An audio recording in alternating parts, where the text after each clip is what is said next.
The armed forces of the Russian Federation continue the special military operation in Ukraine.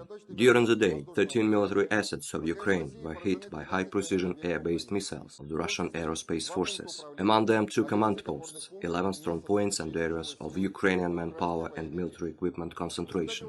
As a result of the strikes, up to 2 companies of nationalists were eliminated, as well as 27 Ukrainian armored vehicles and cars.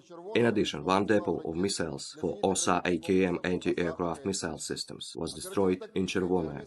Operational, tactical and army aviation of the Russian Aerospace Forces hit 26 military assets of Ukraine, among them 2 command posts and 21 areas of manpower and military equipment concentration. 3 missile and artillery weapons depots were destroyed near Donetsk, Kamar and Bogaty.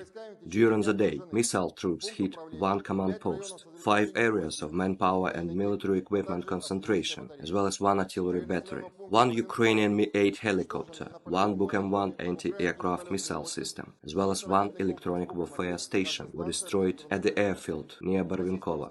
Russian air defense means destroyed 3 Ukrainian unmanned aerial vehicles near Bolshie Prokhody, Shurovka in Kharkov Region and Spartak in the Donetsk People's Republic. In total, 140 aircraft and 107 helicopters, 523 unmanned aerial vehicles, 258 anti-aircraft missile systems, 2,458 tanks and other armored combat vehicles, 272 multiple launch rocket systems, 1,069 field artillery and mortars, as well as 2,305 units of special military vehicles of the armed forces of Ukraine were destroyed during the operation. The situation in Mariupol has normalized. Residents were able to move freely through the streets without having to hide from Ukrainian Nazi shelling. Humanitarian aid is delivered, food, water and basic necessities. Authorities of the Donetsk People's Republic are organizing the clearing of the streets from rubble and the removal of damaged Ukrainian military equipment. All remnants of the Ukrainian Azov Nazis, together with foreign mercenaries from the United States and European countries, are securely locked inside the Azovstal plant. Our demands that women and children who are allegedly with them to be released to travel freely in any direction are ignored by Nazis. The procedure for civilians, if there are any, to leave Azovstal for further evacuation is reported to the Nazis every hour.